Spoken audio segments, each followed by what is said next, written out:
In the middle of the Hungarian Sea, the Balaton, there is a peninsula with one of the most charming towns of the country. This is Tihany, and today we will find out together why is it worth the visit even as a day trip from Budapest. So without further ado, let's see how we can get here. The best option to visit Tihany is to travel by train to Balaton and there hop on the bus to Tihany. Going with the Visipók, the coolest. The water spider.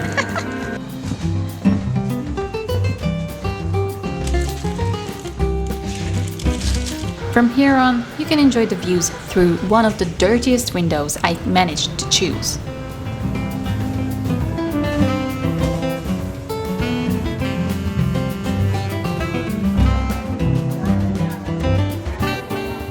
Once we arrive to Balaton, it's easy to find the bus since it's right at the station.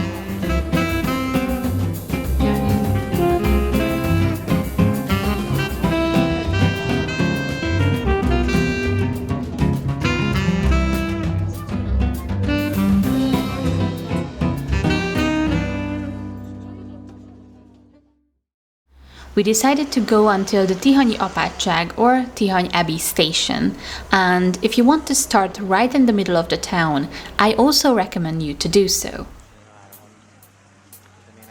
Getting off the bus, we are right next to the Tihany Abbey, which was founded in 1055. This abbey plays a very important role in the Hungarian culture because the founding charter of this abbey is the first extant record of the Hungarian language.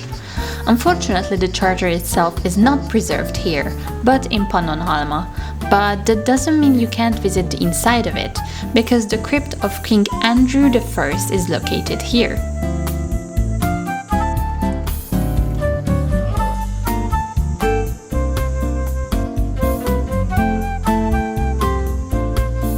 Passing by the church, you'll get the famous view to the Lake Balaton, where taking a photo is a must.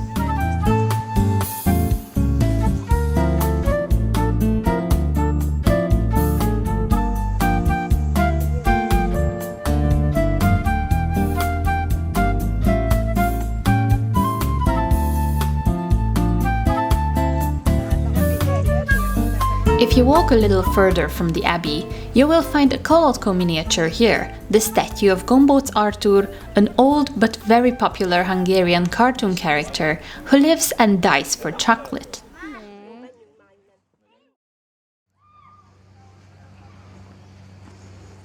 Coolest spot in whole Tihany.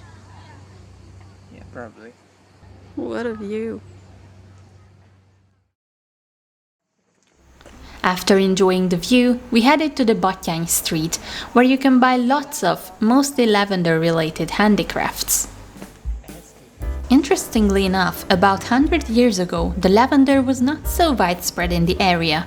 This medicinal herb was cultivated almost only in the monastery gardens. Back in the 1920s, a Hungarian herb expert, Petra, was searching for a place where he could work with lavender in order to turn the country into a major power in the essential oil industry. First, he examined the lavender field in Provence, but after a few years, he realized that the conditions in Tihany with the calcareous soil, it's so much better that the end result was even finer than in France. And from here on, you can imagine the rest. Tihany is basically synonym with this purple herb, and every corner of this town shows proudly this industry. Also, I have to tell my story with lavender because I'm actually not really a fan of it, but I have good reasons for it. Once, I was at a birthday party and the birthday cake was lavender cake, and by that I mean with the seeds and everything, and that was a bit too much, so don't expect me to try out lavender stuff because it's not my cup of tea. Do you like lavender? It's okay. Lavender is okay. I'm not like, oh my god, lavender. So why are you here? Because you brought me here. Fair point. Thank you. She hates a lot of things because of accidents. One time she put like 10 sweeteners into her tea and she drank it, and ever since then she hates sweeteners and tastes sweetener in everything. Yeah, but that doesn't relate it to Tihany. So thank you for the interview. Thank you. Thank you. Olé, olé.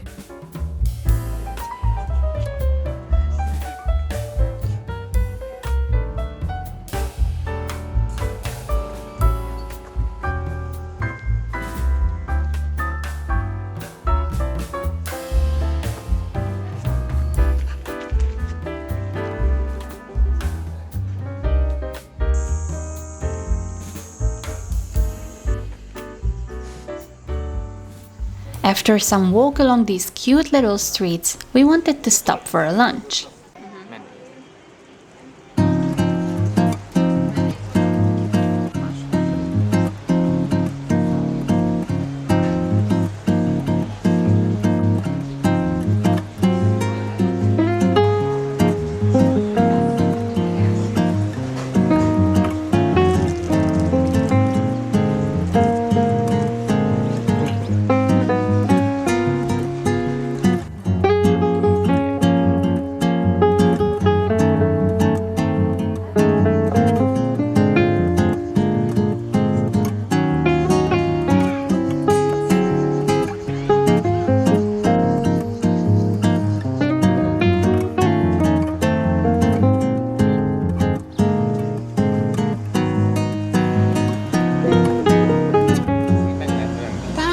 Museum.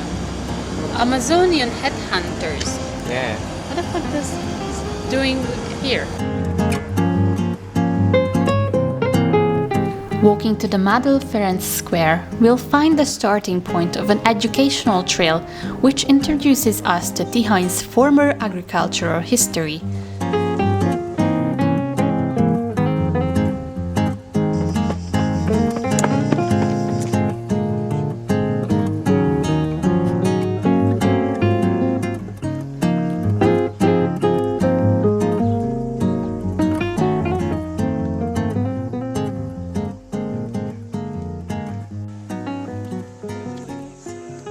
I found my dream house.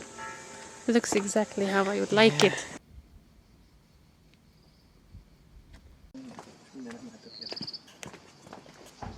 And the last one. From the end of the educational trail, at the manor or Majorság, you can already see the Belső lake. But let's not jump so far ahead, because on the road to the lake we can also find the Bújtor István Open Air Theatre, the Lavender Tihany Visitor Center, where you can see how they produce lavender oil in the distilleries.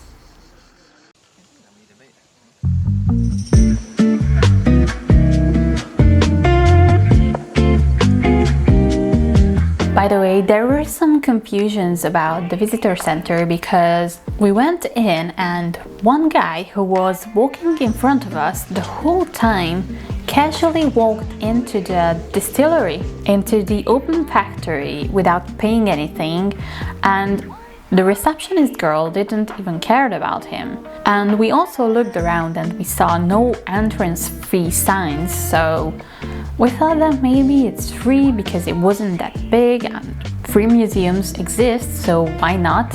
But once we tried to go in, the receptionist girl looked at us very confused and she was looking at us like, what are we doing here? But then she turned back to the person she was talking to, so we decided to go outside again and check out, like, do we have to pay or not? And we still didn't find anything, so we decided to skip it altogether. But right now I find it on the website that there is a ticket price and it's 900 forints, which is almost 2.5 euros.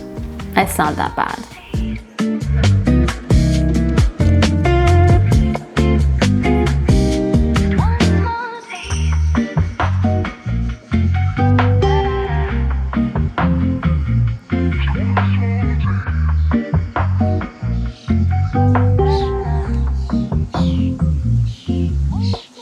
Moving forward, we arrived to the lake, and here you will understand why there are so many people watching the ground.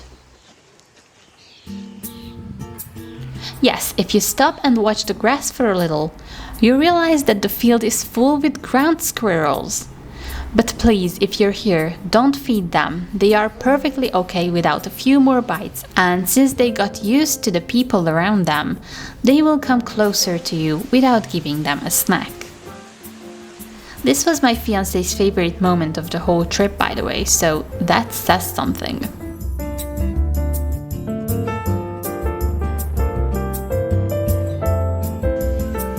It says nothing is impossible when there's enough coffee. Next to the lake and the field, there's a cute little cafe called Kotyogós Café. Our plan was to check it out, but things didn't turn out the way we wanted. They only had seats on the sun, so we decided to check for another place where we can have a coffee. Unfortunate, but it's okay. So we went back to the Mádl Ferenc Square, where I wanted to grab some treasures at the Tourinform. Pro tip for fellow scrapbookers, check out the Tourinform right here. I will put the exact location and just grab the free maps and the fanzine from the Balaton. Like, come on, man. I got so much fun.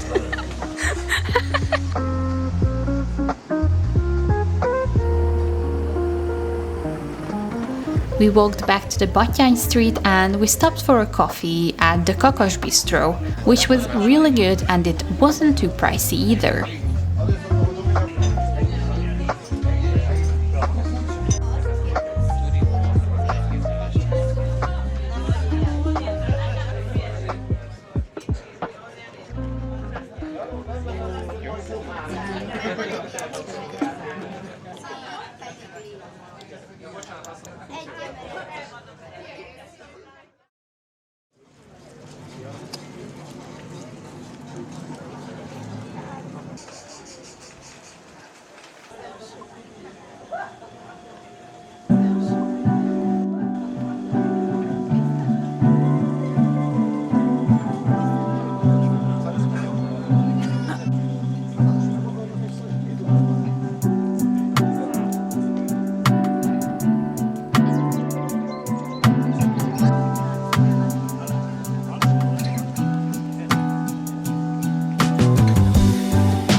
After getting back some energy, we still had some things to check out, so we headed to the Piski Promenade that led us to the famous statue about the echo of Tihany.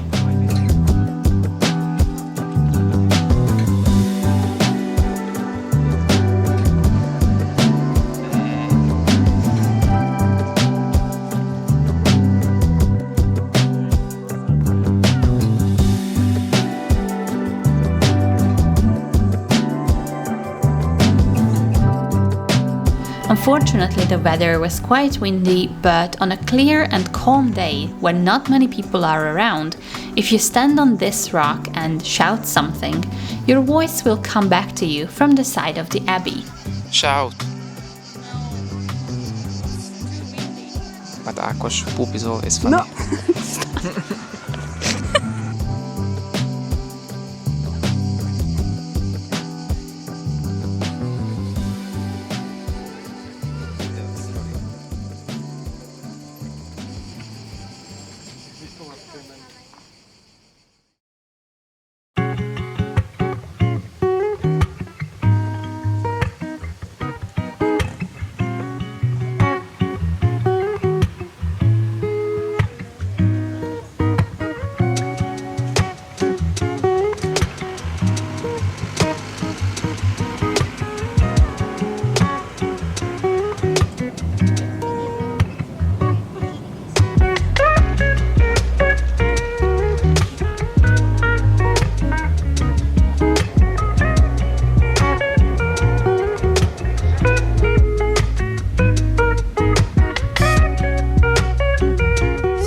That was our trip to Tihany, and I hope you enjoyed watching it, and if you did, don't forget to like it and hype it, and subscribe to my channel if you want to see more Hungary travel videos.